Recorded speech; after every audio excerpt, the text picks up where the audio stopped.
إن تك مثقال حبة من خردل فتكن في صخرة أو في السماوات أو في الأرض يأت بها الله إن الله لطيف خبير.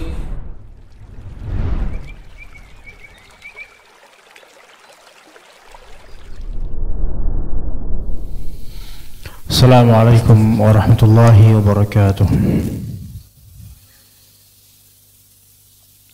Innal hamdalillah nahmaduhu wa nasta'inuhu wa nastaghfiruh wa na'udzu billahi min shururi anfusina wa sayyiati a'malina may yahdihillahu fala mudilla lahu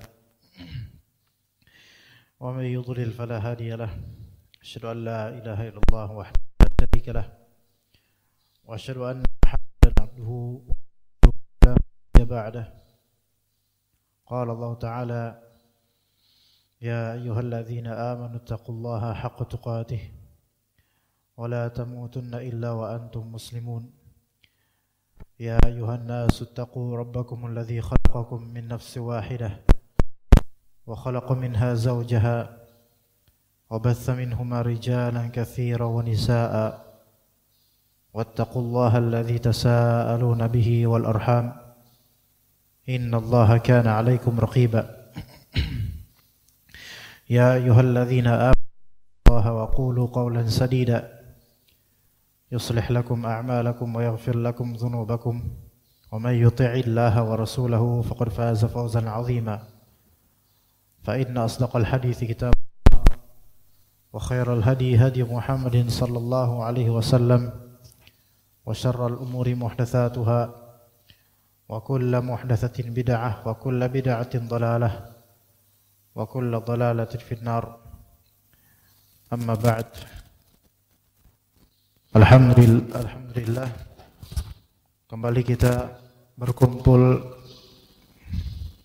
di majelis Masjid Al-Muttaqin membahas masalah fikih berkaitan dengan al-usrah keluargaan. Pada kali ini kembali saya ambil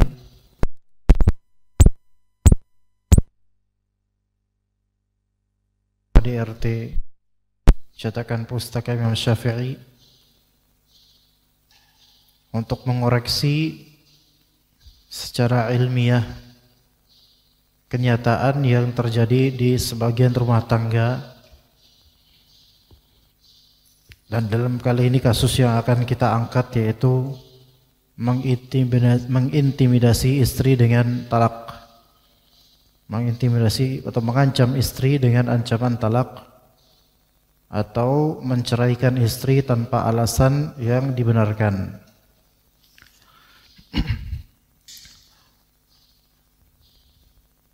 Jadi sesuai dengan judul insyaallah intimidasi talak. Namun sebelumnya ingin kita ingatkan kepada diri kita semua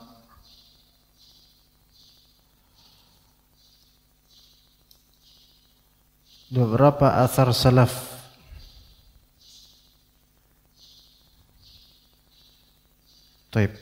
beberapa athar salaf berkaitan dengan ilmu dan pengamalannya. Di antaranya perkataan Sahal At-Tustari, kata beliau rahimahullah, an-nasu kulluhum sukara illa al-ulama. Manusia itu semuanya mabuk kecuali orang-orang yang berilmu. Jadi semua manusia itu mabuk kecuali orang-orang berilmu. Dan rata-rata rumah tangga itu mabuk kecuali yang punya ilmu. Ya.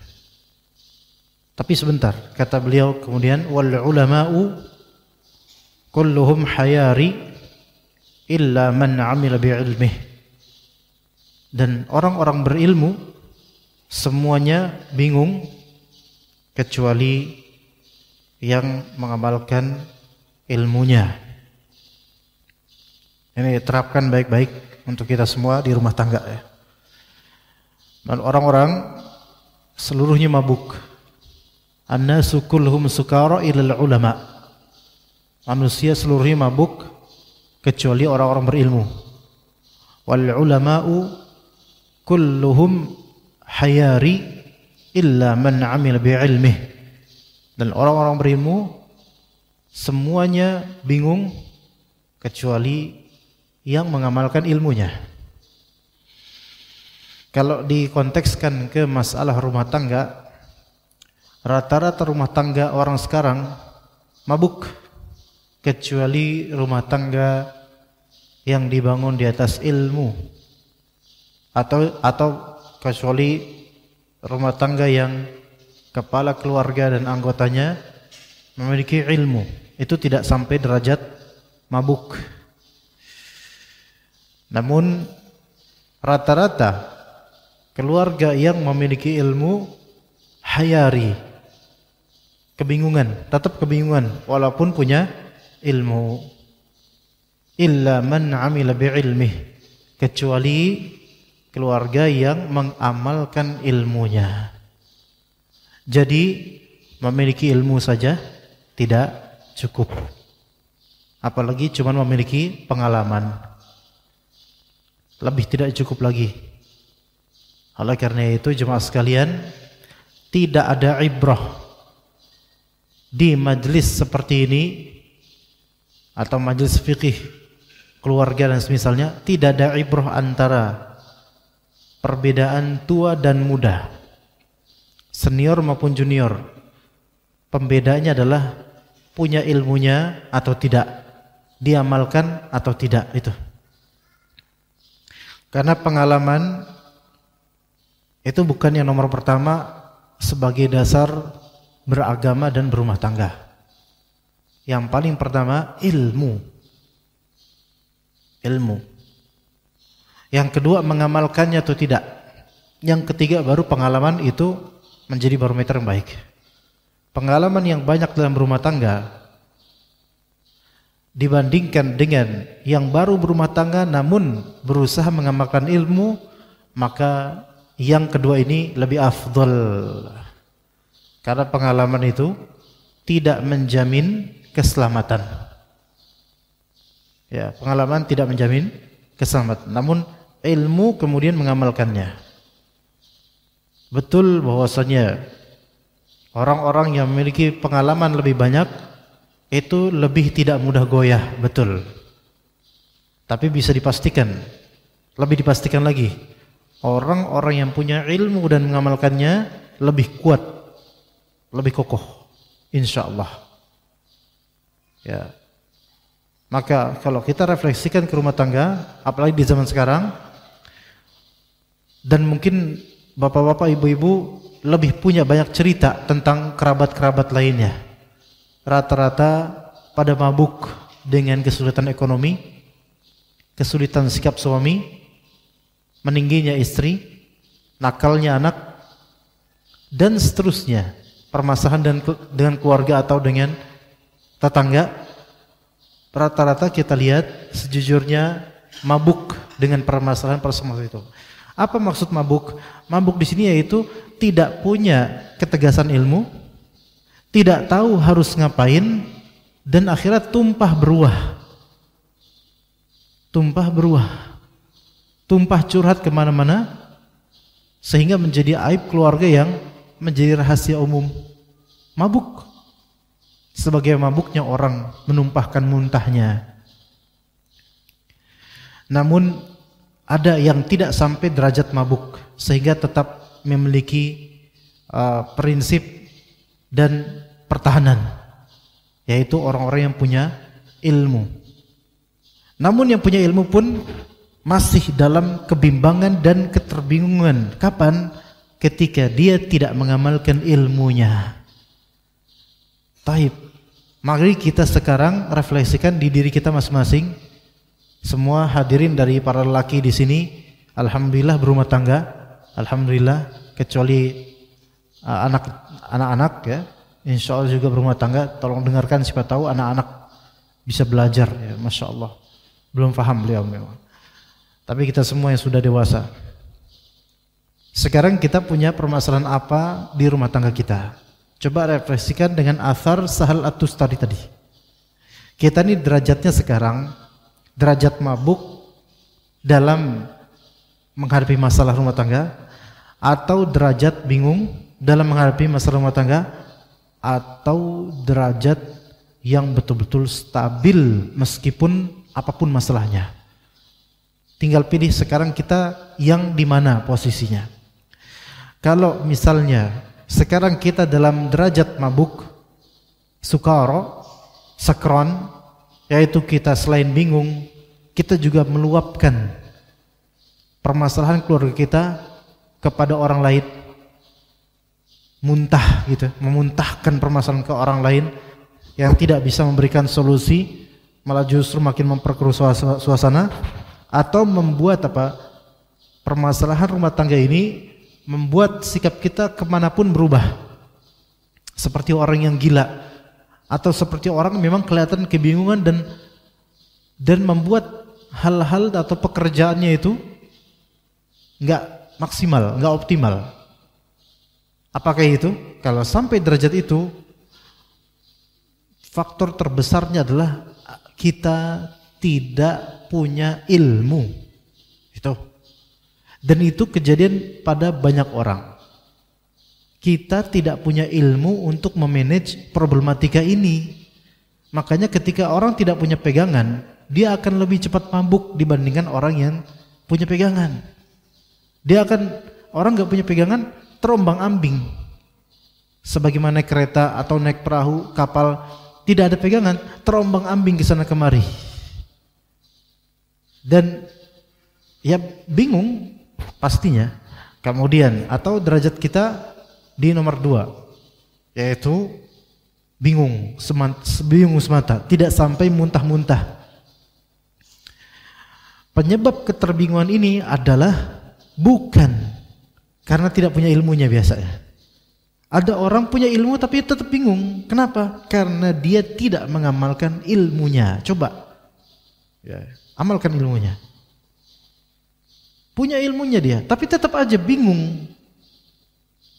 Karena tidak semua yang dia ilmu itu diamalkan. Coba amalkan dulu dah apa yang kamu ilmui. Dari zikir, tawakal kepada Allah, itu kan ilmu semua. Istikharah, itu kan ilmu juga. Amalkan. Ternyata nggak diamalkan, makanya bingung.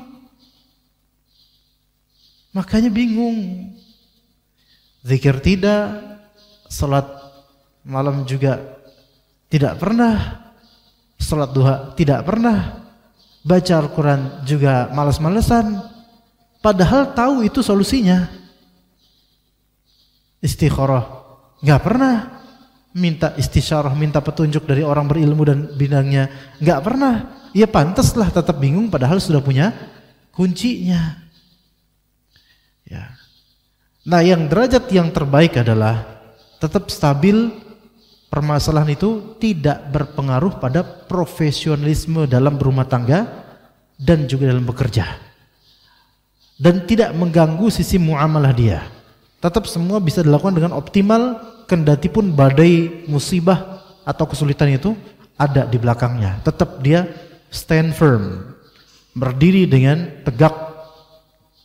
tegar dan selalu istiqamah. Maka ini adalah yang punya ilmunya dan mengamalkan ilmunya. Ya.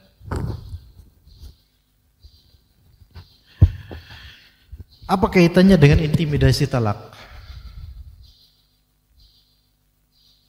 Ancaman mentalak gitu loh. Apa kaitannya? Kaitannya pria-pria yang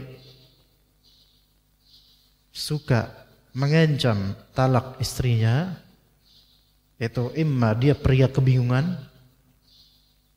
imma dia pria mabuk. Kalau dia suka mengancam, saya bilang suka mengancam, bukan sekali pernah ngancam ya, kalau itu mungkin wajar. Enggak, suka mengancam. Beberapa kali mengancam untuk talak. Kalau dia punya ilmunya tentang fikih keluarga dan sementara lisannya suka melontarkan itu ancaman talak, maka dia orang yang tidak mengamalkan ilmunya, dia orang yang kebingungan. Tapi kalau dia tidak punya ilmu, wajar dia kayak gitu, karena nggak ngerti, mabuk dia sehingga termuntahkan dari mulutnya ancaman-ancaman talak. Kita tidak mengatakan bahwa talak itu haram. Kita katakan talak itu ada syariatnya sesuai dengan konteks yang dimaklumi oleh syariat Allah Azza wa Jalla. Bahkan terkadang Allah menetapkan talak itu sebagai solusi dan jalan keluar bagi suami istri yang telah sampai pada tahap benar-benar tidak lagi mungkin untuk meneruskan kehidupan rumah tangga. Adapun kalau misalnya masih mungkin meneruskan kehidupan rumah tangga, masih mungkin menegakkan hukum Allah, maka talak itu bisa menjadi makruh atau haram. Makruh atau haram. Ya. Karena hukum asal pernikahan itu tujuannya bukan untuk berpisah. Bukan untuk berpisah.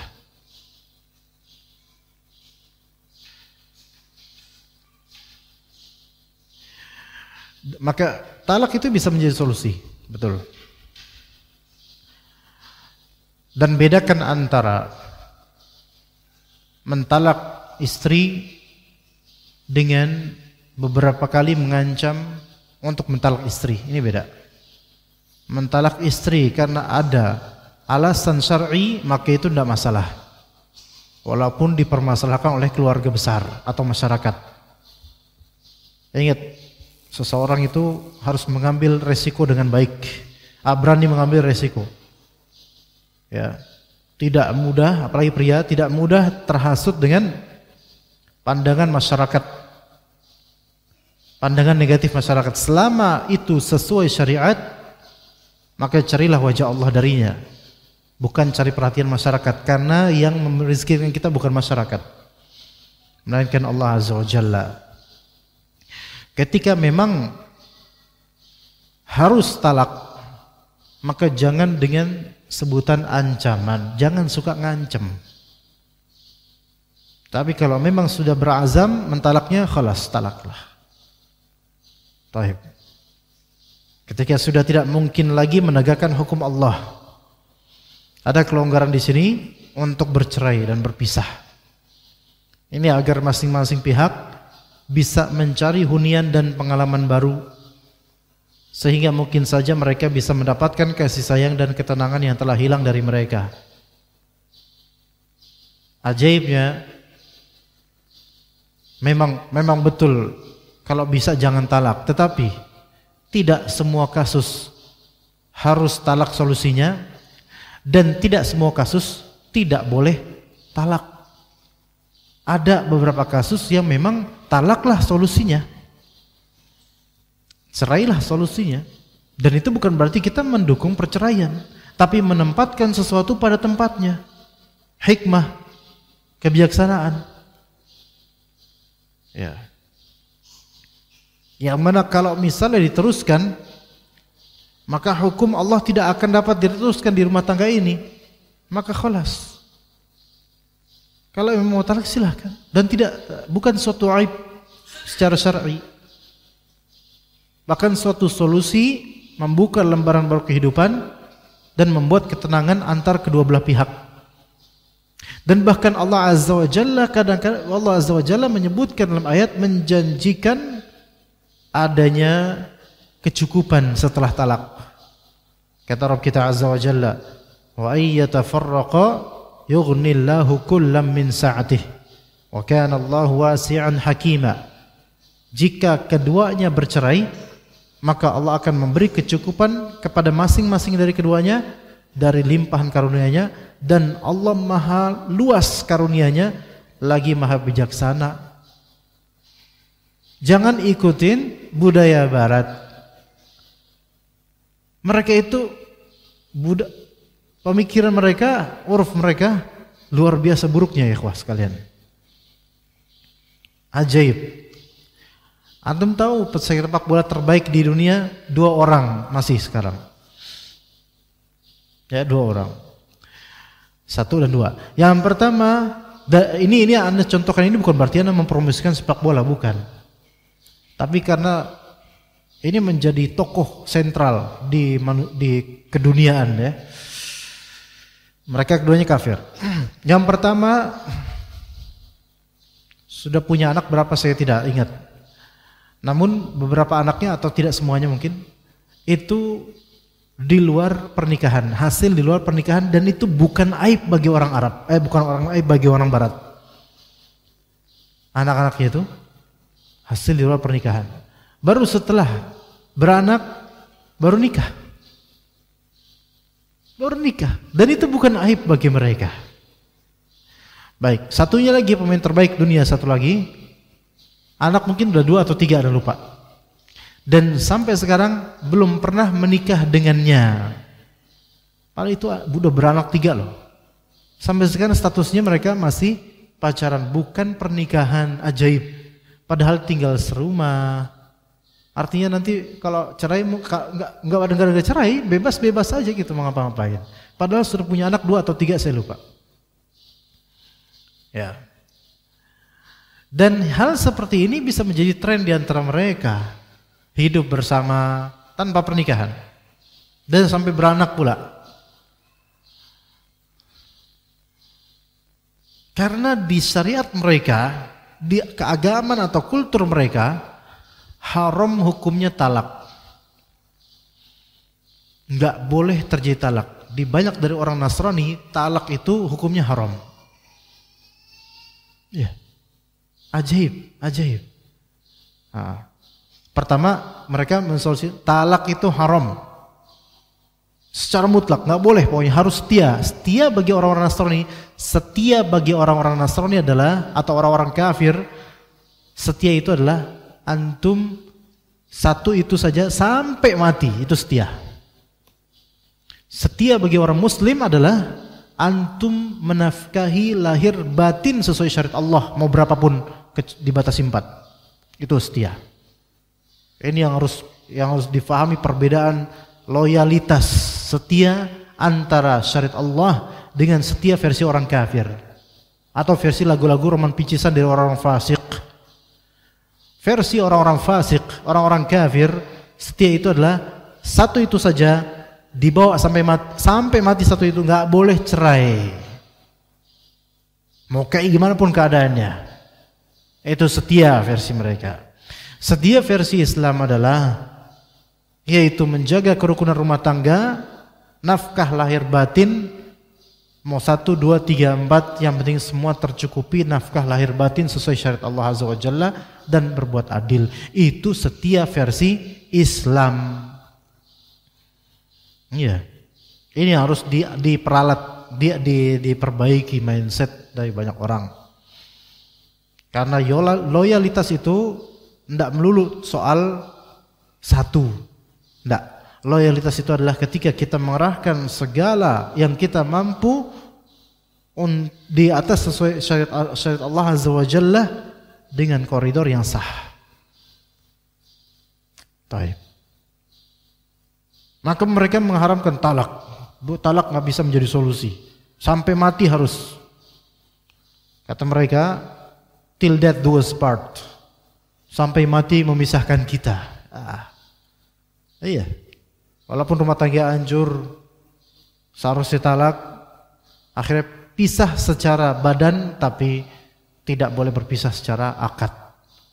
Akhirnya terjadilah yang terjadi dari keburukan-keburukan. Padahal kata Allah Azza wa Jalla, jika keduanya bercerai, ini bukan mendukung perceraian, tapi ingin menegaskan bahwasanya di antara hikmah syariat Allah Azza wa Jalla, di antara syariat Allah Azza wa Jalla adalah perceraian untuk uzur yang syar'i, dan itu tidak dimurkai Allah. Bahkan Allah Ta'ala akan yughnillahu kullam min sa'atih, memberi kecukupan kepada masing-masing dari limpahan karunia-Nya. Dada mereka bisa lapang masing-masing dengan perceraian itu, membuka lembaran baru.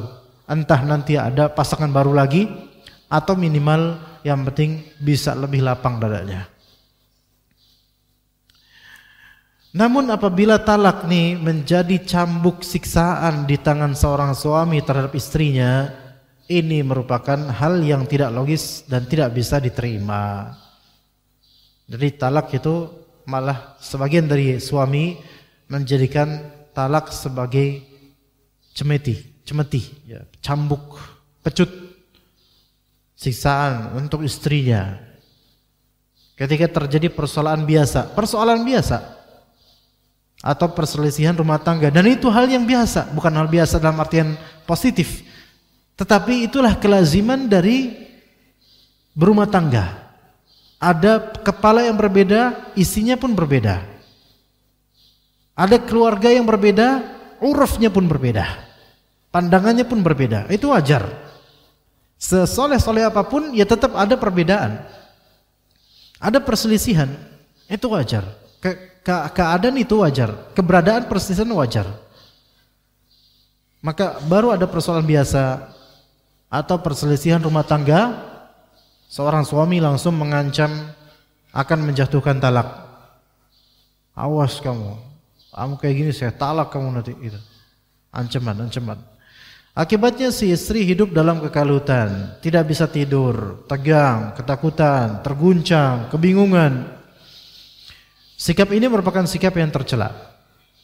Ya, mengancam-ancam talak tidak bisa diterima fitrah manusia dan merupakan sikap yang dihindari oleh orang-orang yang baik. Orang-orang yang baik menghindari ancaman-ancaman talak semampu dia. Kecuali sekali kalau udah sampai emosi gitu, karena udah benar-benar nggak bisa diatur, maka sekali awas kamu nanti saya talak kamu kalau kayak gini terus. Ya, itu ngancam. Tapi mungkin karena emosi. Mungkin kalau sekali itu manusiawi, maklum. Sekali itu khilaf manusiawi. Dan itu pun tidak terjadi talak. Mengancam talak beda dengan mentalak. Mengancam talak beda dengan talak. Mengancam talak bukanlah mentalak, tapi mengancam untuk mentalak dengan lafal-lafal semisal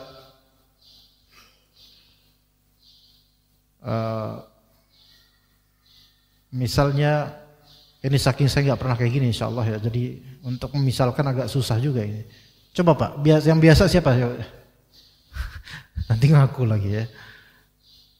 Awas kamu, saya talak kamu nanti. Kayak gitu modelnya. Apa contoh lain gimana? Kalau dicari-cari contohnya bingung.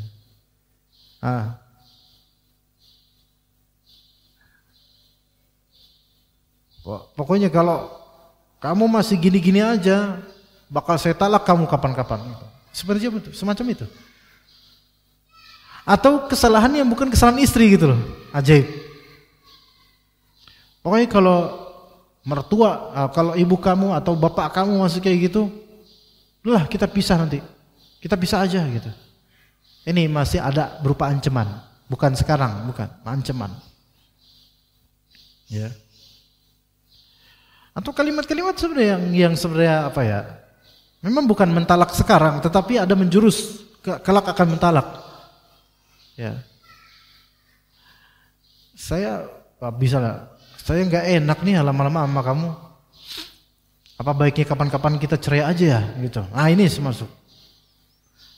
Memang seperti bukan mengancam, bukan intimidasi, tapi secara perasaan istri dia terintimidasi.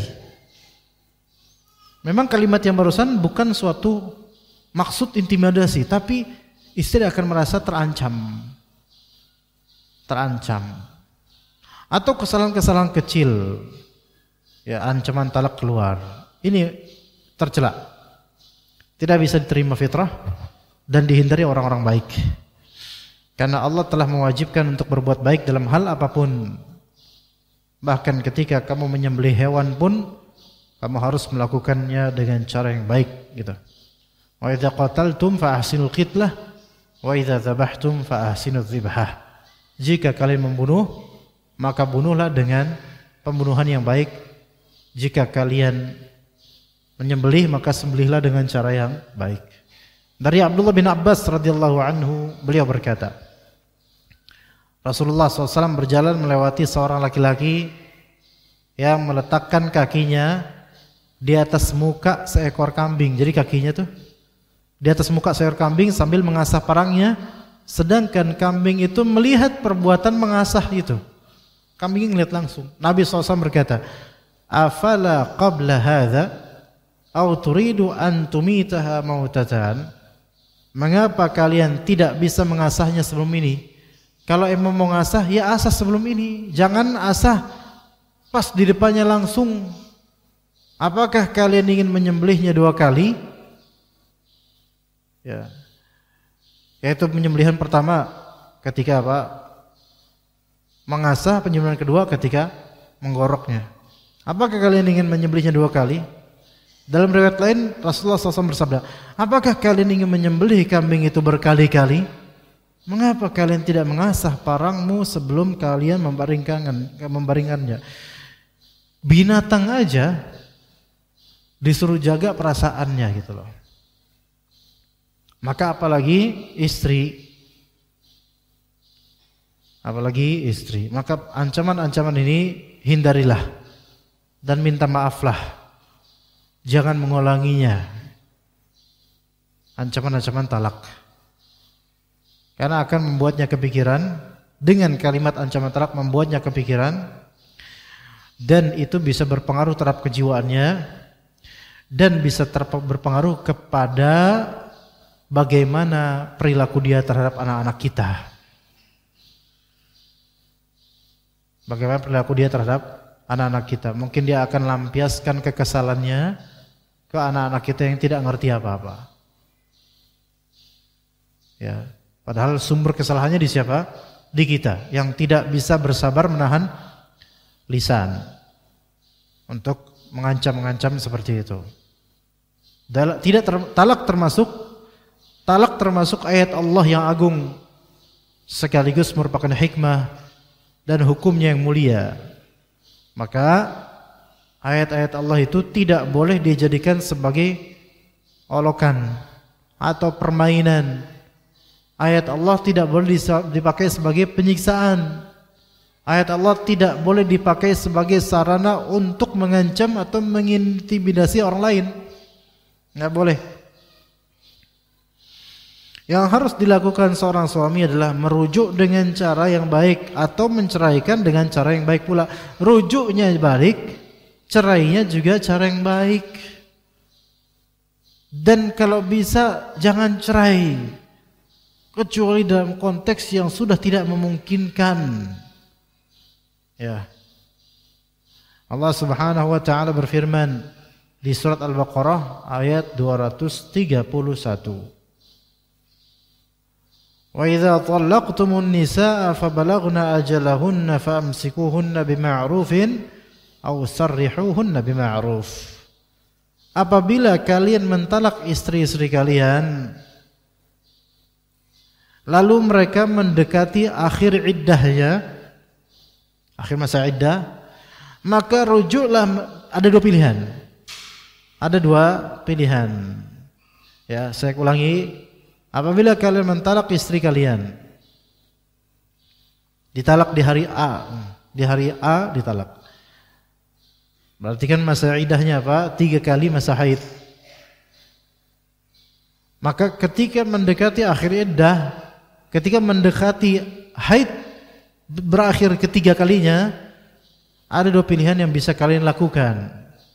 Imma kalian merujuk, imma kalian dah pisah, cerai. Karena istri ini kan ketika kita, na'udzubillah min dzalik, kita menceraikannya, dia masih berstatus istri kita kalau masih cerai 1 dan atau cerai 2. Kalau cerai 3, talak 3, maka sudah bukan istri kita lagi. Sebenarnya kalau masih talak 1 atau talak 2 baru kita ceraikan, masih di masa iddah, maka status dia istri kita masih, dan masih harus satu rumah dengan kita. Masih harus satu rumah dengan kita dan tidak dipulangkan ke rumah orang tua kecuali kalau memang ada madharatnya kalau tetap bersama kita. Tapi statusnya tetap suami istri. Sampai kapan masa iddah berakhir? Yaitu 3 kali masa haid serumah dengan kita. Mendekati selesai masa iddah, Allah beri pilihan pada kita. Rujuk atau pisah total. Rujuk atau udah kelar, biarin. Tapi kata Allah apa? Famsikuhunna bima'ruf. Kalau misalnya kalian tahan atau rujuk dengan cara yang ma'ruf, dengan cara yang baik, ucapkan kalimat rujuk atau perbuatan yang mengindikasikan rujuk tanpa kekasaran kalimat, tanpa ancaman berikutnya. Misalnya, sayang, saya mau rujuk sama kamu, tapi awas ya kalau kamu gitu lagi nanti saya talak lagi loh. Enggak, jangan. Itu mah rujuk. Ya rujuknya sah. Hanya kan ketulusannya kurang jadinya. Tetap aja ya rujuk sih rujuk, tapi ini masih ada ancaman gitu loh. Dan suami yang masih sebagai suami walaupun di masa iddah istri, suami itu lebih berhak untuk rujuk. Ya. Kalau tidak ada madharat yang besar, maka istri tidak boleh menutupi rujuk itu. Tidak boleh, tidak terima rujuk itu, tidak boleh. Rujuklah mereka dengan cara yang ma'ruf.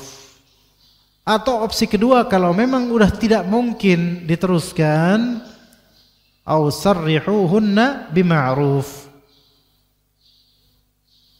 Atau bebaskan istri itu dengan cara yang baik.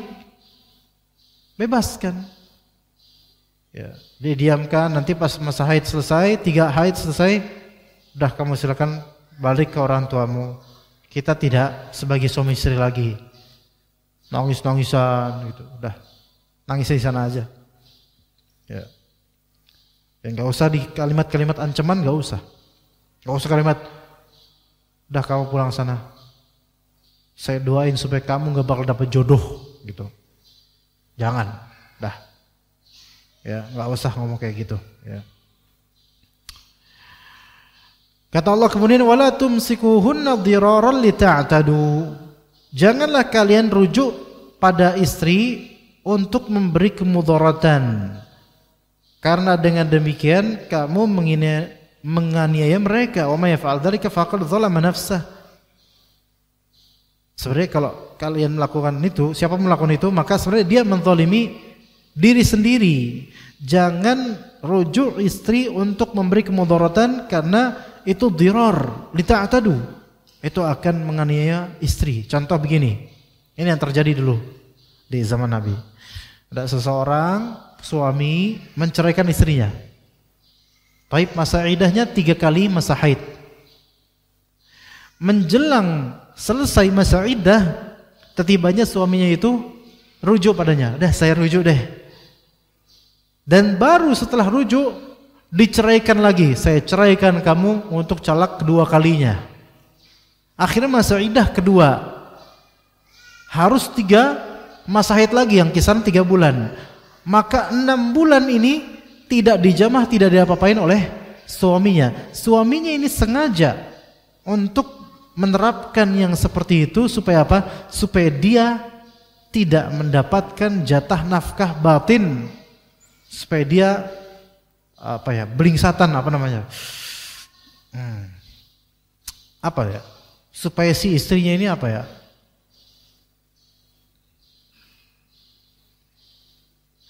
bahasanya 6 bulan punya suami tapi enggak diapa-apain. Gimana? Dan itu suami serumah.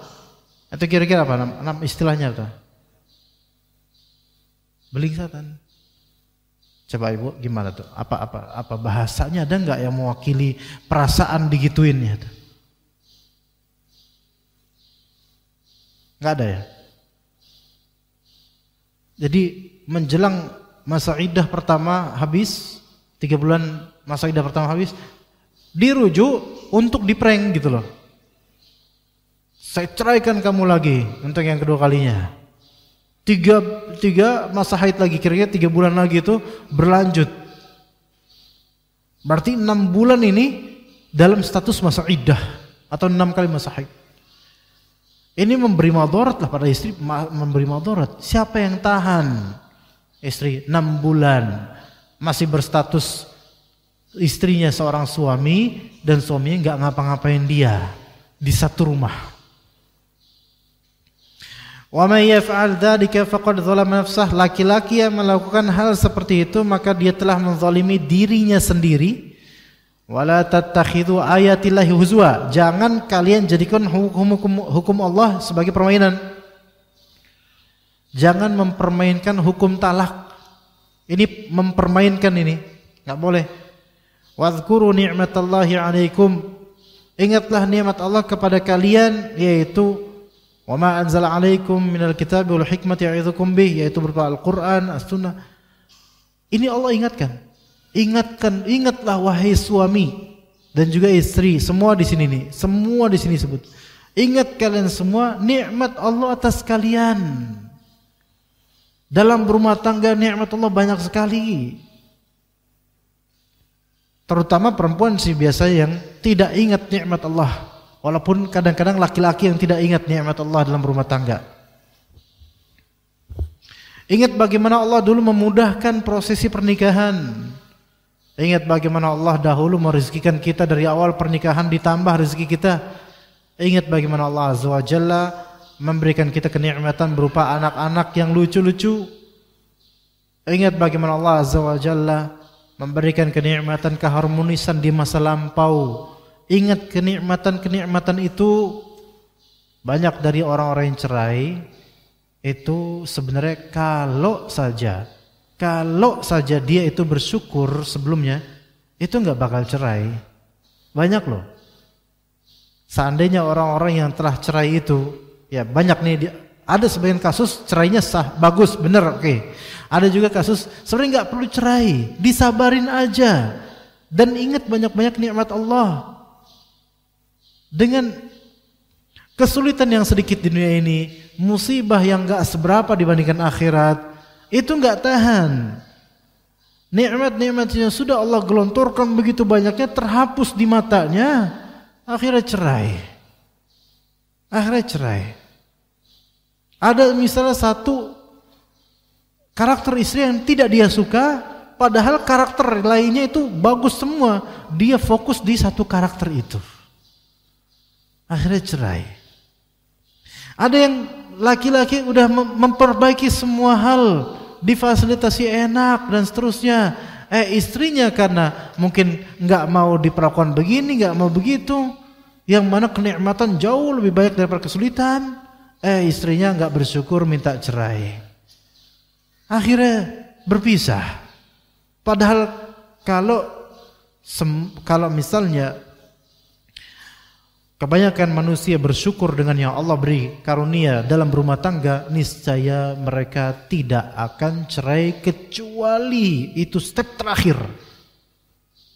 Itu langkah terakhir yang tidak memungkinkan untuk berjalan berikutnya. Udah jalan terakhir cerai. Enggak dari awal cerai. Ya. Dari Mahmud bin Labid radhiyallahu anhu, beliau bercerita, Rasulullah SAW diberitahu seorang laki-laki yang menjatuhkan 3 talak kepada istrinya secara sekaligus. Jadi langsung 3 talak kepada istrinya secara sekaligus. Maka beliau, yaitu Rasulullah, bangkit dari duduknya dalam keadaan marah kemudian berkata, apakah kitabullah hendak dipermainkan sedangkan aku masih berada di tengah-tengah kalian? Sampai-sampai seorang sahabat bangkit lalu bertanya, ya Rasulullah, apakah aku harus membunuh orang itu? Ya.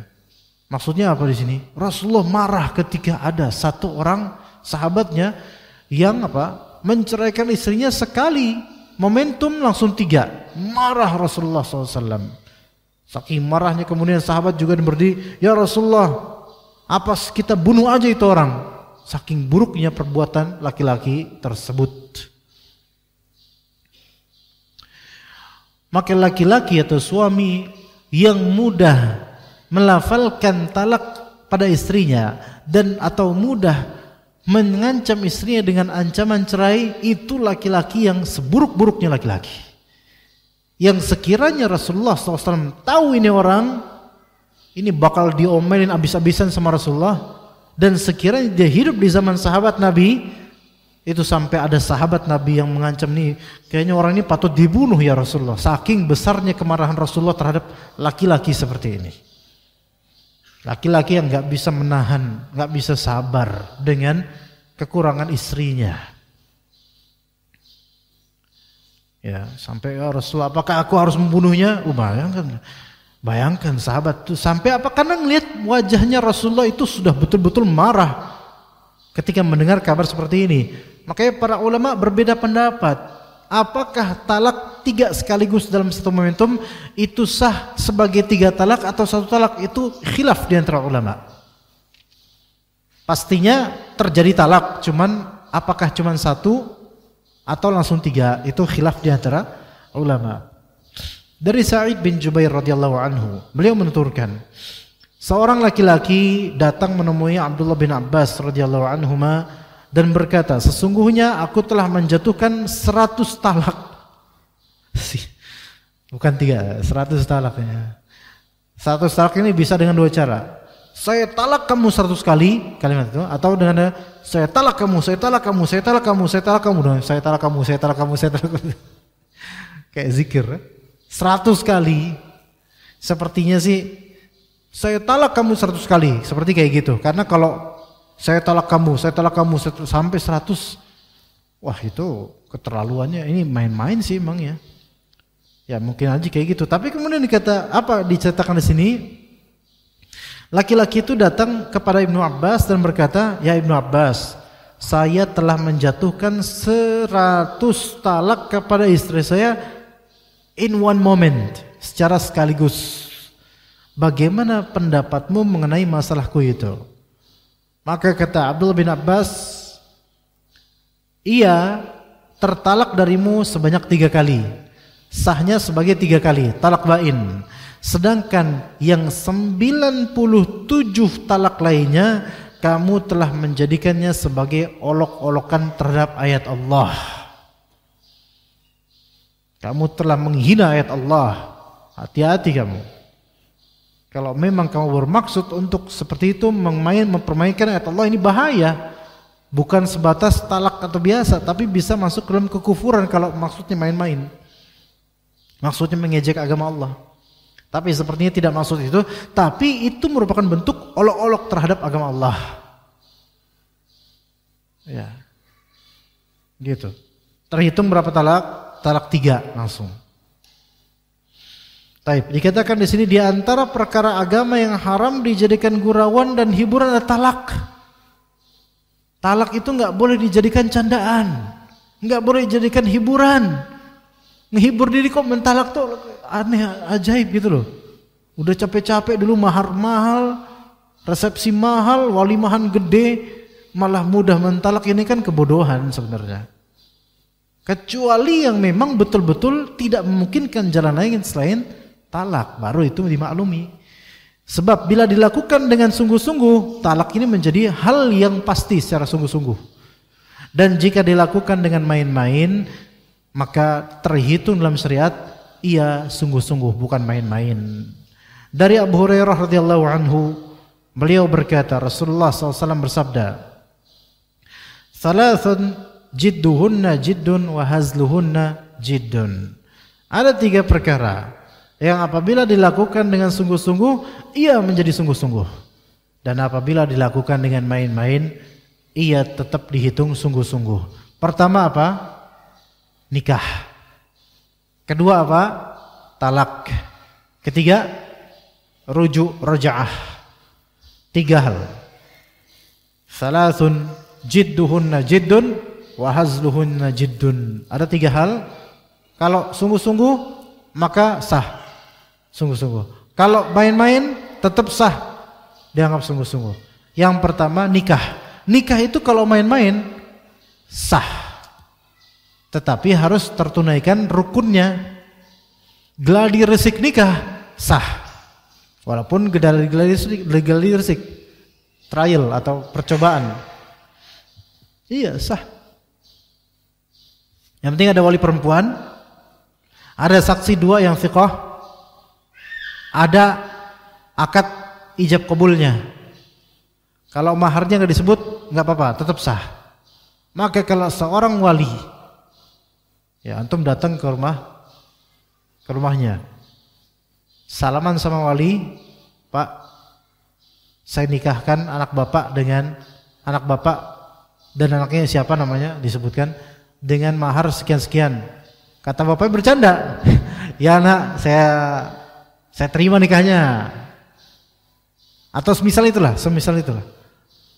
Ada ijab kabul, atau yang laki-laki, yang imam wali bilang ke calon, saya nikahkan kamu dengan anak saya. Ya. Saya nikahkan kamu dengan anak saya Fulanah binti Fulan dengan mahar terserah kamu lah gitu. Maka kata anak itu, ya Pak, saya terima nikahnya dengan mahar terserah saya. Ada 2 saksi dan mereka melihat, gimana? Oke kan? Antum melihat tadi? Iya sih, ingat. Enggak harus, saksi itu enggak harus bilang sah, enggak harus bilang gitu. Yang penting mereka udah melihat peristiwa ini, khalas. Penyuturan sah kan hanya untuk menguatkan saja bahwa mereka itu melihat dan mengatakan sah. Talak juga main-main sah. Talak juga main-main sah sebagai talak. Hati-hati dengan mengaku bujang secara mutlak. Ngakunya bujangan padahal punya bini. Ya, ada nggak kayak gitu? Ya ada lah. Lagunya aja ada, apalagi orangnya gitu kan. Akunya bujangan, padahal punya istri. Ya, Pak, Bapak deketin saya, Bapak punya istri. Jangan panggil saya Pak lah, saya masih muda, saya Mas panggilnya gitu kan. Mas gitu. Enggak, saya belum punya istri. Ini merupakan kalimat yang menunjukkan dia mentalak istrinya. Iya. Bercanda dia bercanda. Sebenarnya bercanda serius itu. Dia telah memutuskan hubungan dengan istrinya dengan kalimat saya tidak punya istri. Atau dengan kalimat semisal saya ini masih bujangan. Dengan maksud ya nggak ada istri gitu. Hati-hati dengan kebohongan seperti ini. Ya. Saya mendengar ada orang DKM di suatu tempat, bukan di sini, jauh di sana, Cilangkap. Emang dia nggak kenal ilmu karena sunnah, tapi untuk menasehatinya susah. Rambutnya sudah putih, usianya udah 50 sekian. Istrinya sudah tua, gitu. Sama seperti beliau, gitu namanya. Suka bantu-bantu masjid mereka ini. Maka dikatakan oleh beberapa teman-teman, ya Pak nanti insya Allah Bapak sama Bu itu suaminya, istrinya. Bapak sama Bu itu nanti tolong bantu kami atau kalimat seperti itulah. Kata beliau apa? Bukan itu. Bukan istri saya itu. Istri saya itu yang dulu, yang itu bukan istri saya. Bercanda. Hanya untuk mengatakan istri saya yang sekarang sudah reot, itu bukan istri saya. Istri saya itu adalah yang dulu, yang versi dulunya. Paham enggak Pak kayak gitu?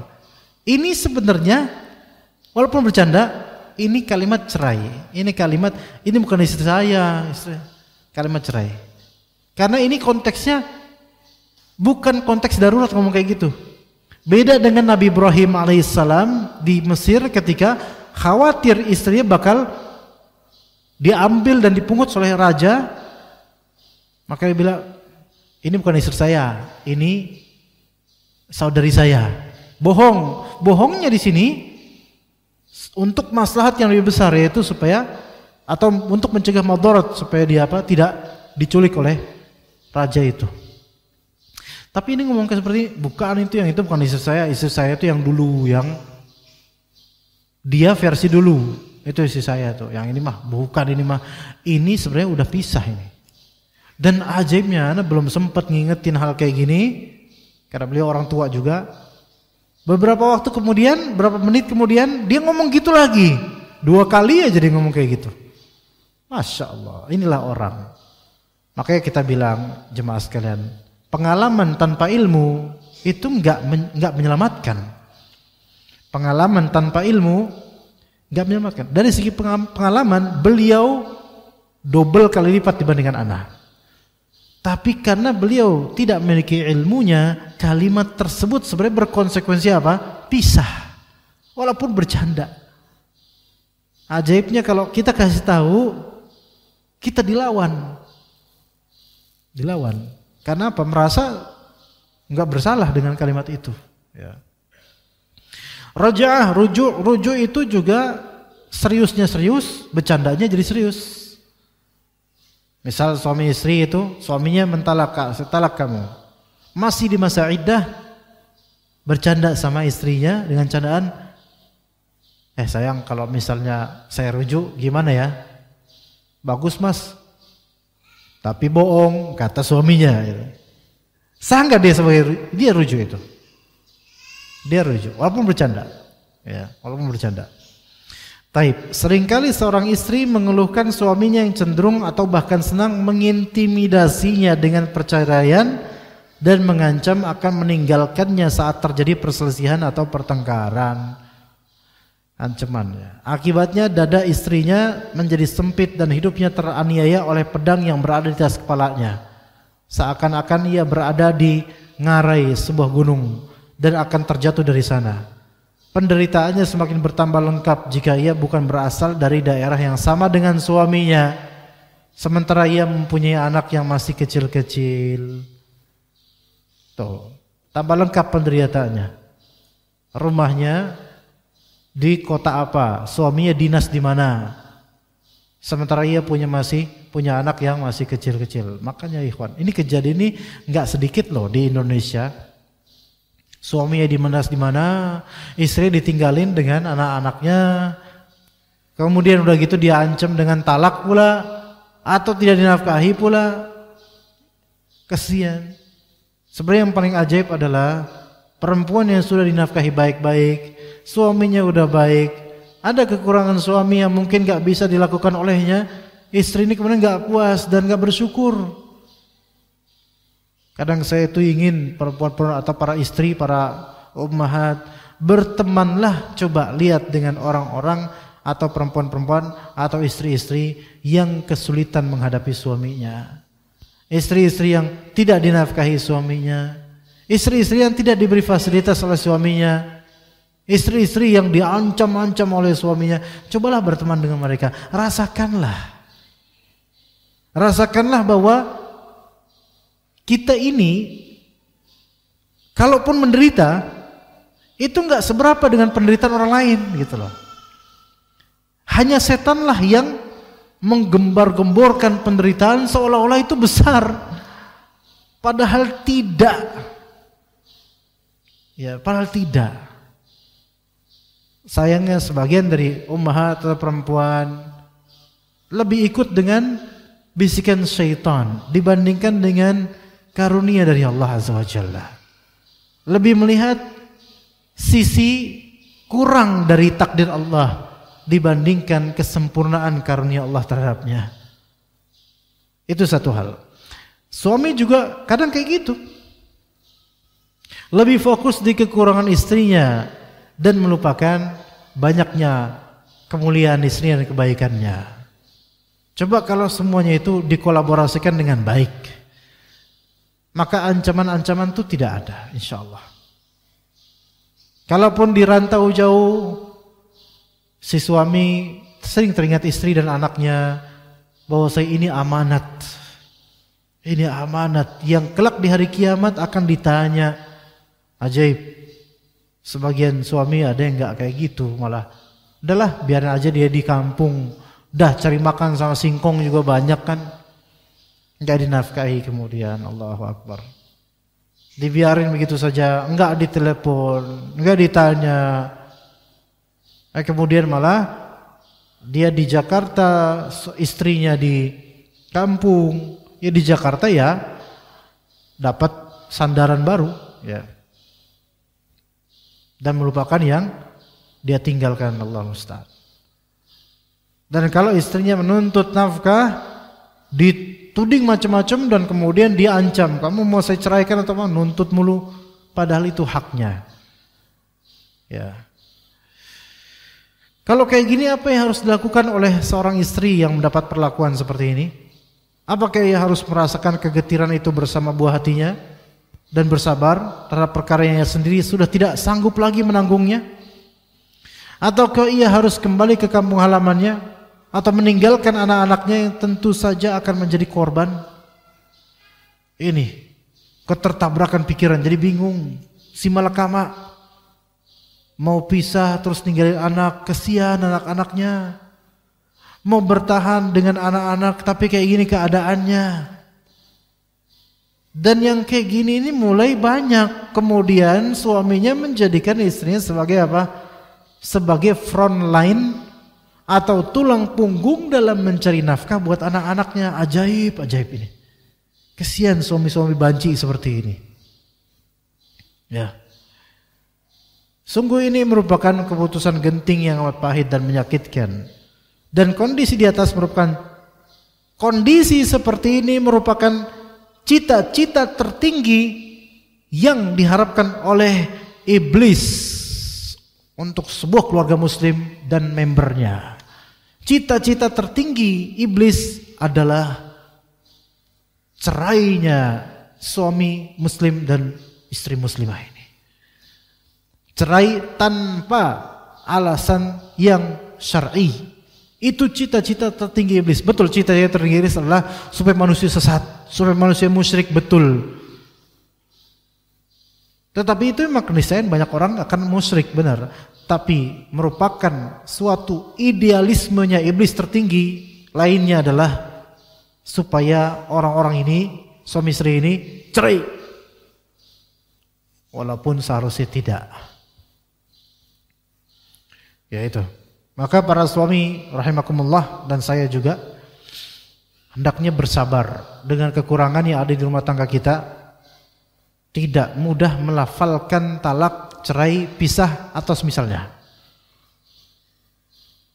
Walaupun mungkin jarak jauh, jangan bermudah-mudah dalam itu. Kecuali jika sudah tidak ada jalan lain.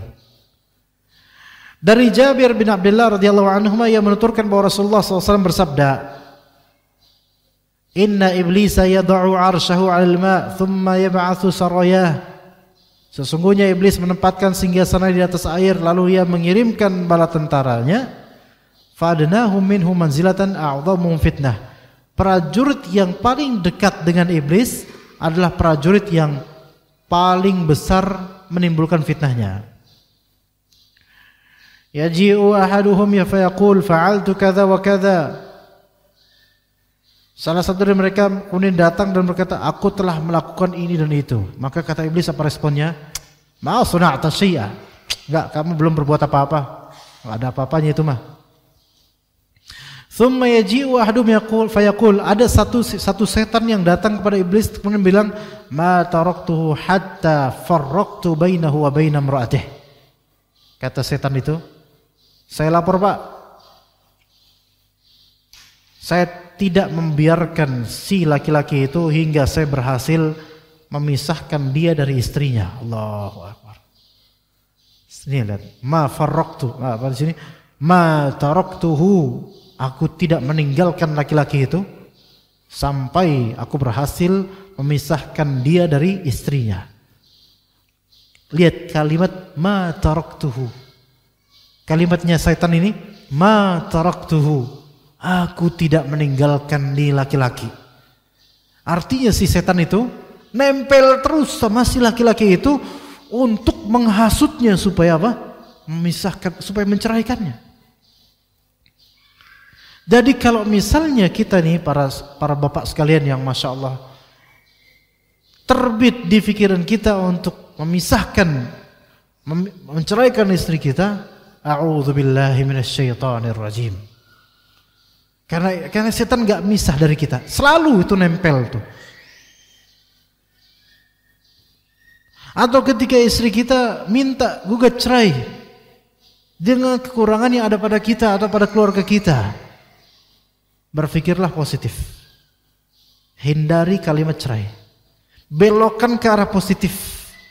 Jangan sampai setan itu berhasil memprovokasi perasaan kita sehingga keluar terbit kalimat ancaman minimal atau kalimat cerai maksimal. Nauzubillah min dzalik. Ingat kata setan di sini, ma taraktu, aku tidak meninggalkan dia sampai aku berhasil memisahkan dia dengan istrinya. Maka ini bisa jadi dari setan, jemaah sekalian. Maka kemudian fayudnihi minhu, maka setan atau iblis kemudian menyuruh prajuritnya itu untuk mendekat. Dekat sini kamu. Maka kata dia apa? Ni'ma anta. Sungguh kamu itu prajurit terhebat. Maka iblis pun memeluknya. Lihat. Maka kalau ada seorang laki-laki yang mudah mengucapkan kalimat cerai kepada istrinya, mudah tanpa pikir panjang, maka dia ini budaknya iblis. Budaknya iblis. Ingat. Bukan budaknya iblis lagi. Budaknya iblis. Buruk sekali. Oleh sebab itu wahai para suami, ini terakhir, setelah ini selesai insyaallah, jika ada ummahat punya pertanyaan, cepat-cepat. Saya kasih waktu 2 menit. Oh udah ada, ya udah, alhamdulillah. Oleh sebab itu, wahai para suami, berlemah lembutlah kepada para istri kalian. Kalau misalnya ngambek dengan metode ngambek apapun itu, stay strong, tetaplah kuat wahai para Bapak yang dirahmati oleh Allah Azza wa Jalla Ar-Rahim Ar-Rahman. Jangan mudah goyah. Istiqomahlah dengan kesabaran kita sebagai laki-laki. Ingat pahala dari Allah Azza wa Jalla dengan berkeluarga, pahala yang besar. Karena kadang-kadang perempuan itu bersikap nyebelin seperti itu untuk menguji laki-laki ini, suaminya. Dia sungguh-sungguh atau enggak mencintainya. Ya. Sesungguhnya Allah mensyariatkan talak untuk rahmat, bukan untuk menyiksa. Ulangi. Sesungguhnya Allah mensyariatkan adanya talak itu sebagai bentuk rahmat, bukan dengan tujuan menyiksa. Maka jangan sampai kita itu menjadikan syariat talak itu untuk menyiksa orang, bukan. Ya. Menyiksa istri maksudnya, menyiksa perasaan istri bukan. Ya. Jangan lagi bermain api dan jangan menjadikan senjata di pinggang sebagai hiburan. Ya maksudnya jangan menjadikan talak sebagai hiburan. Itu semua bukan perbuatan orang-orang baik ya. Baik, alhamdulillah pembahasan tentang ini di kitab telah selesai. Kita insyaallah menuju ke sesi tanya jawab. Jazakallahu khairan. Jika ada bapak-bapak, jika ada yang mau bertanya langsung, Pak. Bapak-bapak mungkin kalau ada yang bertanya langsung, kalau bapak-bapak karena langsung kelihatan dan kedengaran. Baik. Ditanya di sini, bismillah. Afwan Ustaz, apakah pembacaan sighat ta'liq setelah ijab qabul itu sudah menjatuhkan talak? Sighat ta'liq di buku nikah ya? Di pembacaan sighat ta'liq gimana ya? Iya di pernikahan biasanya itu ya oleh penghulu kan. Coba saya pengen pastikan dulu. Sighat ta'liq maksudnya, sighat ta'liq. Ntar saya cari. Sighat ta'liq itu apa? Sighat ta'liq adalah perjanjian sighat ta'liqut talaq, talaq mu'allaq gitu. Perjanjian yang diucapkan mempelai pria setelah akad nikah yang dicantumkan dalam akta nikah berupa janji talak yang digantungkan kepada suatu keadaan tertentu yang mungkin terjadi di masa yang akan datang. Saya coba buka di kumparan ya.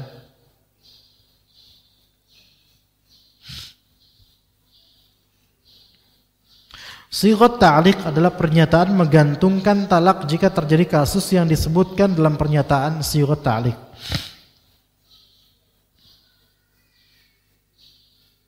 Sighat ta'liq dibacakan oleh suami setelah akad nikah di depan penghulu, istri, orang tua, wali atau saksi, dan para hadirin yang menghadiri pernikahan tersebut.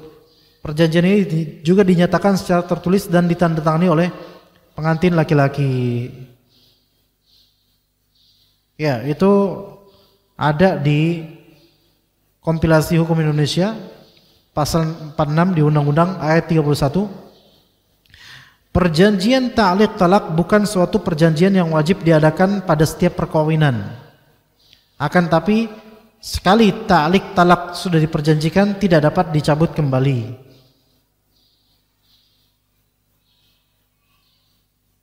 Oke. Bunyinya gimana?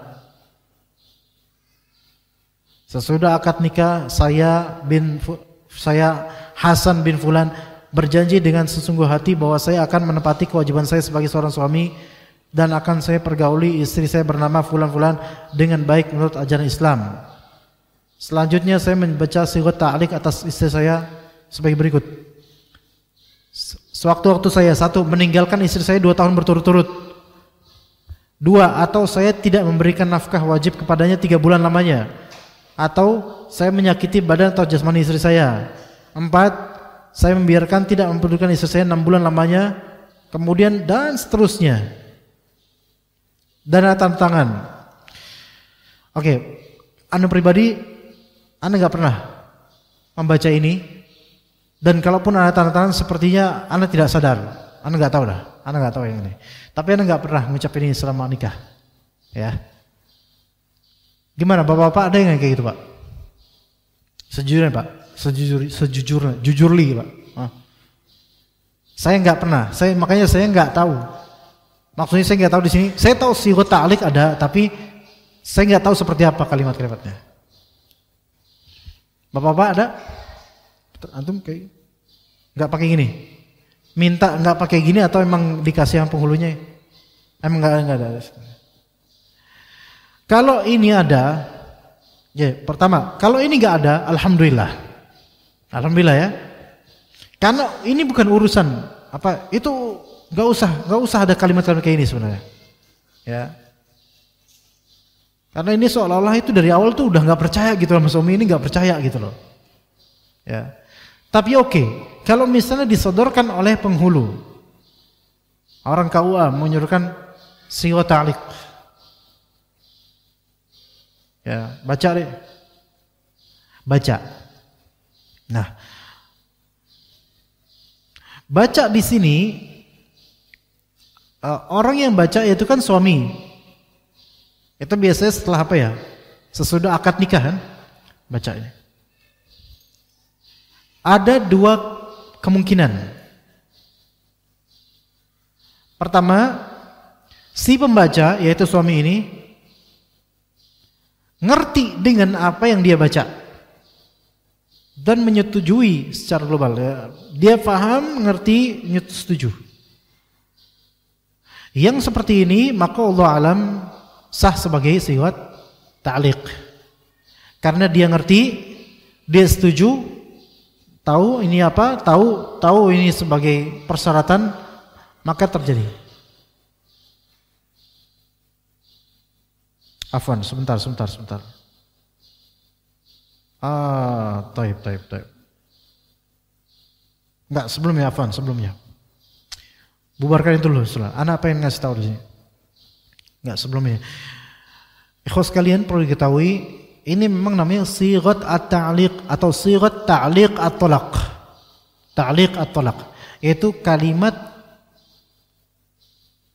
ta'liq, yaitu penggantungan talak.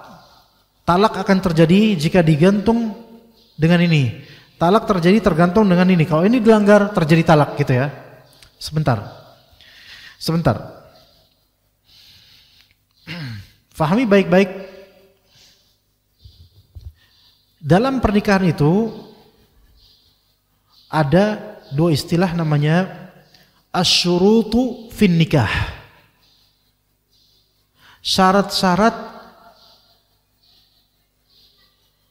Syarat-syarat dalam pernikahan. Ini yang pertama. Yang kedua, syurutu sihhatin nikah.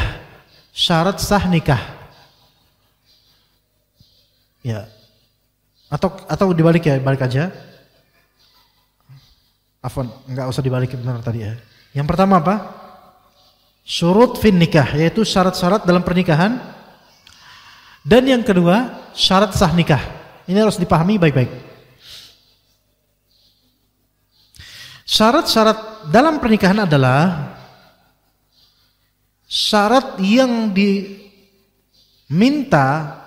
atau disetujui. Syarat yang diminta atau disetujui oleh kedua mempelai ya, sebelum pernikahan. Sebelum pernikahan berkaitan dengan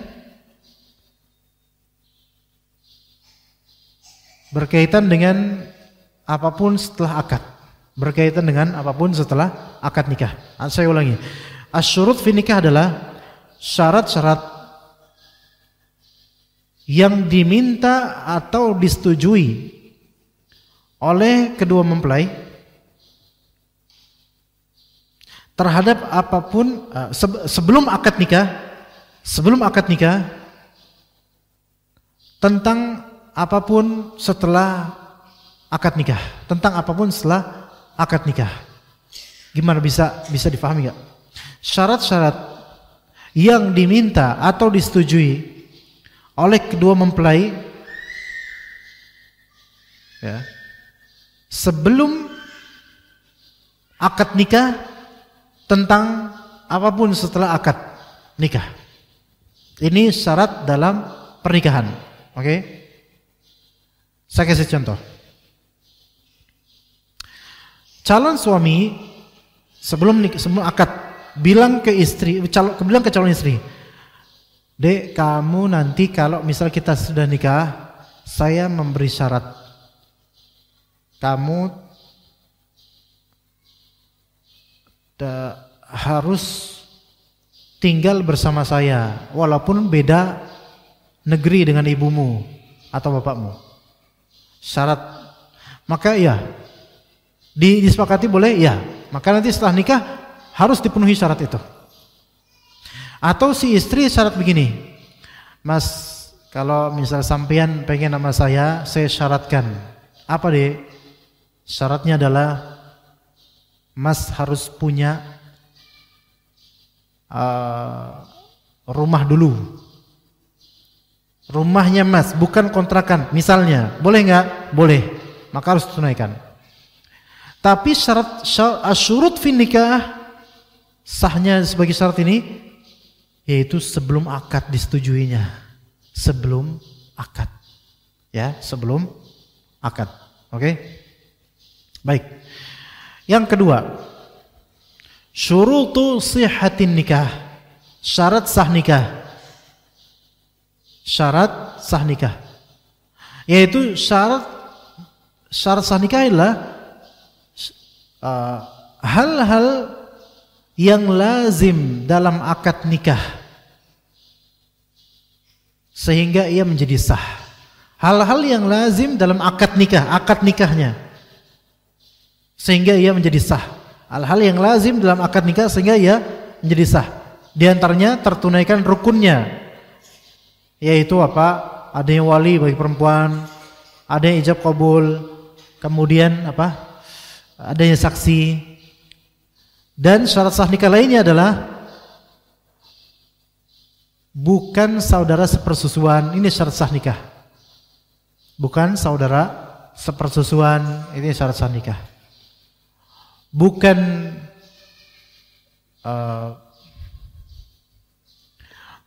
nikah mut'ah misalnya. Enggak ada lafal-lafal yang menunjukkan kontrak nikah, itu syarat sah nikah. Syarat sah nikah ini terjadi ketika akad atau setelah pernikahan. Kalau syarat sahnya tidak terwujud maka tidak sah nikahnya. Ini. Nah, itu beda. Kalau zahirnya saya lihat dari lafal-lafal ini sesudah akad nikah saya Hasan bin Fulan dengan sungguh hati berjanji bahwa saya akan menepati kewajiban sebagai seorang suami. Ini masuknya bukan di syurut fin nikah, tapi masuknya di janji setelah nikah. Karena lafalnya ditunaikan kapan? Setelah akad nikah. Artinya apa? Kalau melanggar ini tidak lazim menjadi talak atau tidak lazim menjadi pisah. Tapi ini hanya janji. Ini hanya janji. Tayyib. Tapi walaupun hanya janji, sekarang dilihat di si pembaca.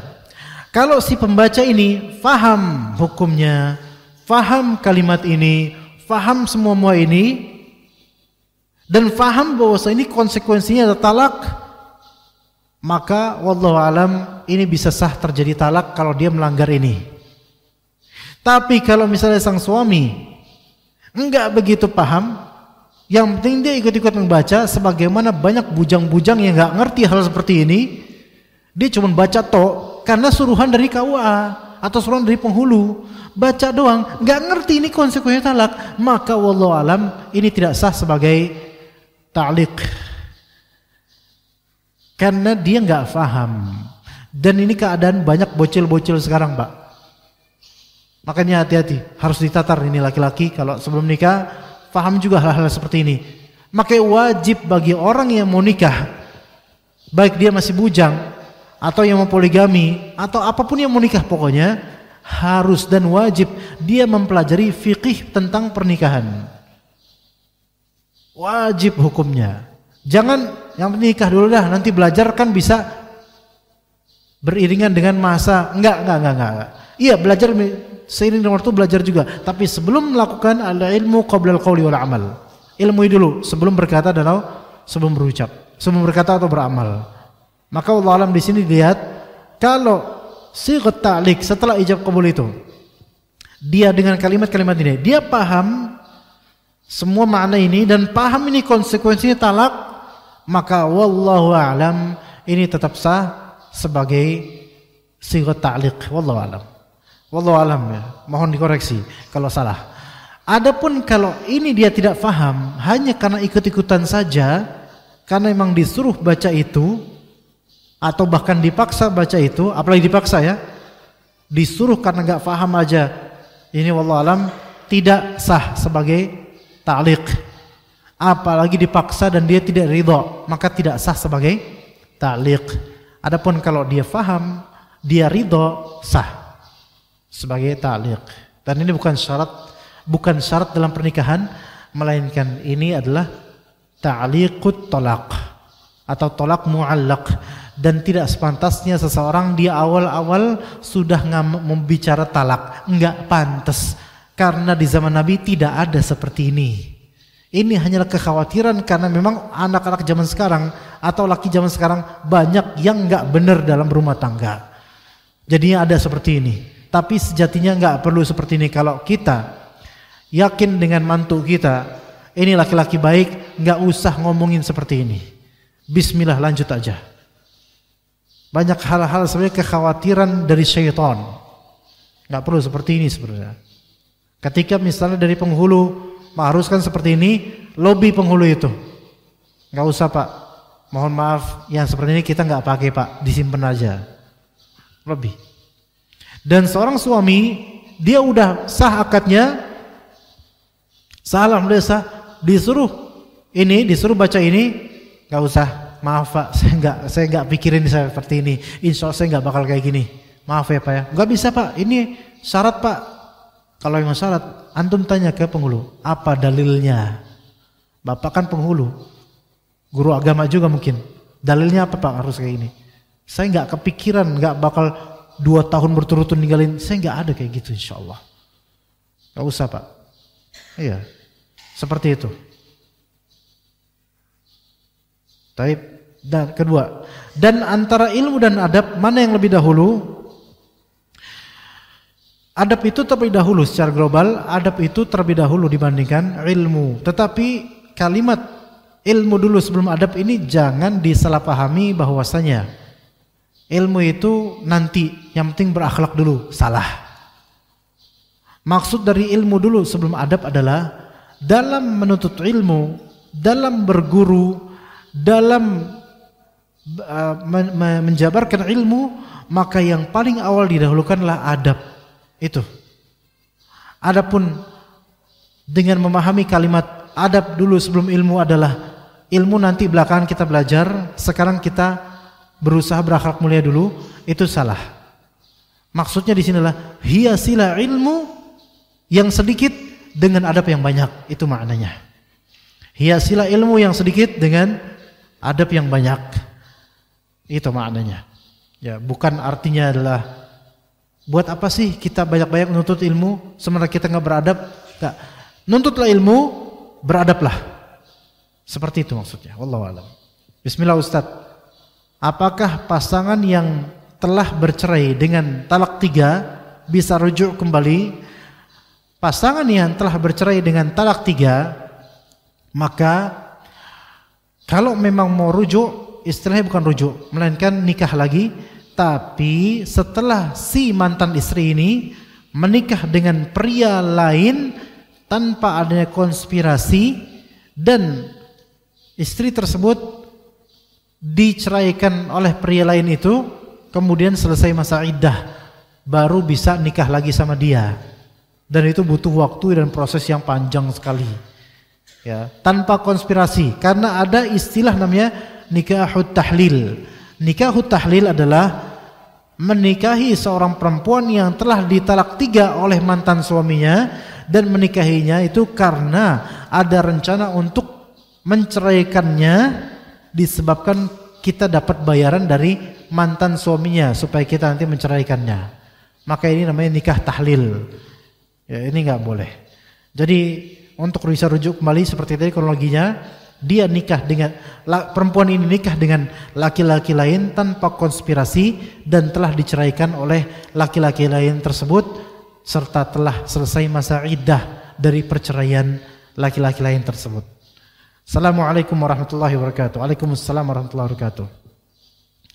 Apakah boleh anak hasil perzinahan ketika menikah ayahnya menjadi wali nikahnya? Ada perbedaan pendapat di antara ulama mengenai hal ini.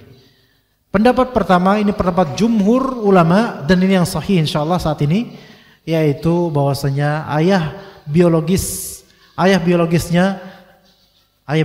ayah konvensionalnya tidak bisa menjadi wali nikahnya selamanya. Pendapat kedua, ini pendapat Ibnu Qayyim, bahwasanya bisa menjadi wali nikahnya dengan syarat bahwasanya ketika ayahnya ketika itu dia telah bertaubat dari masa perzinahan lampaunya itu dengan ibunya. Tapi wallahu alam pendapat yang lebih sahih wallahu alam adalah pendapat jumhur ulama bahwasanya ayah biologisnya tidak bisa menjadi wali nikahnya selama-lamanya. Ada lagi mungkin pertanyaan dari ibu-ibu? Kalau ada segera. Ini tinggal satu soalnya. Kalau tidak ada ya sudah. Ya. Atau bapak-bapak ada yang bertanya Pak? Bapak-bapak, fadhal Pak, silakan. Fadhal.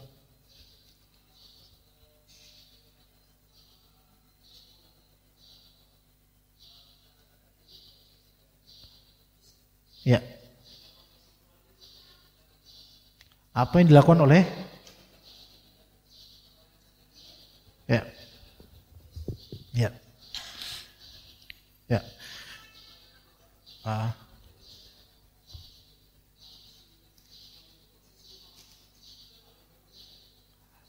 Kepercayaan terhadap suami istri.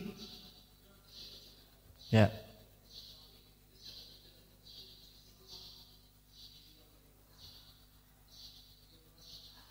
Serumah ini rumah siapa? Rumah suami. Rumah milik siapa? Oke. Oh, rumah mertua, bukan? Oh, rumah istrinya. Baik, sama-sama. Yang pertama tadi ketika misal seorang suami bilang, oh dia bukan istri saya. Dilihat, maksudnya dia bukan istri saya di sini. Kalau dalam rangka darurat, ya.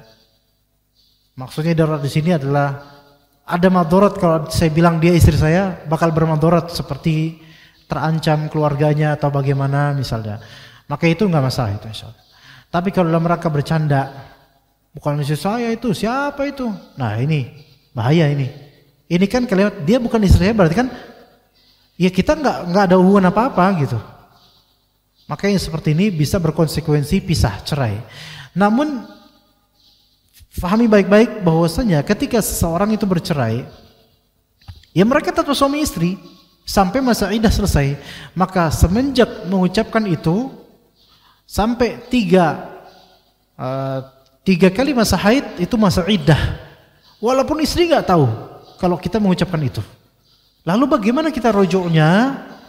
Rujuklah entah dengan ngomong, ya sayang tadi saya sebenarnya menceraikan kamu dengan kalimat tadi, tapi saya rujuk dari kalimat itu. Masih sih mas, marah istrinya. Ya udah biarin marah. Ya, tapi cerai satu terjadi ini dan sudah rujuk seketika. Gitu, itu ya. Tanpa surat, tanpa apa? Nggak harus pakai surat pemerintah, enggak. Surat pemerintah kan diurus itu setelah kita apa? Setelah kita itu benar-benar fix, setelah masa iddah selesai, fix nggak lanjut, maka urus suratnya di pemerintahan. Tapi itu talak telah terjadi dan masa iddah telah lewat. Kalau mau nikah, kalau mau rujuk lagi harus diulang akadnya. Itu kalau masa iddah telah selesai. Ya, jadi ketika misalnya dia bilang mungkin ngomong sama temannya, saya nggak punya istri kok gitu. Loh ini kan berarti ya dia bohong benar, tapi kebohongan ini dianggap terwujud cerai. Saya nggak punya istri kok. Ya. Kecuali kalau darurat seperti siapa di sini yang sudah beristri maka akan dibunuh, misal saja. Nah, sudah istri sini maka akan disiksa misalnya. Terus saya bilang, maaf saya nggak punya istri. Ini nggak apa-apa, ya karena terpaksa. Tapi yang bercanda ini terjadi, ya maka rujuknya seperti itu. Atau rujuknya dengan cara jima itu pun rujuk. Jima itu pun rujuk. Dan Allah Maha tahu bahwasanya dia itu sudah mentalak istrinya tadinya. Dia jima rujuk, maka khalas, rujuk. Normal. Cuman terhitung di hukum Allah dia telah sekali menceraikan istrinya. Gitu Pak ya. Yang kedua apa tadi ya Pak? Yang kedua apa ya? Apa Pak ya? Nah, oke. Terjadi perceraian, lafal cerai telah terjadi atau gimana? Lafal cerai telah terjadi. Oh, berarti udah lama dong. Lafal cerai udah lama. Udah lewat masa iddah, enggak mau lanjutin dan sudah fix. Udah cerai secara syar'i dan secara resmi pemerintah sudah cerai. Si suami masih di rumah istrinya. Itu ngapain Pak di rumah istrinya Pak? Numpang hidup.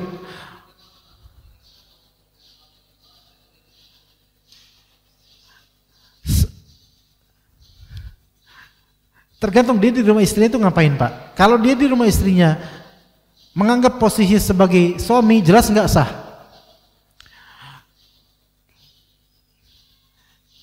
Dia ngapain di rumah istrinya itu saya bingung, dia ngapain Pak? Di rumah istrinya numpang hidup.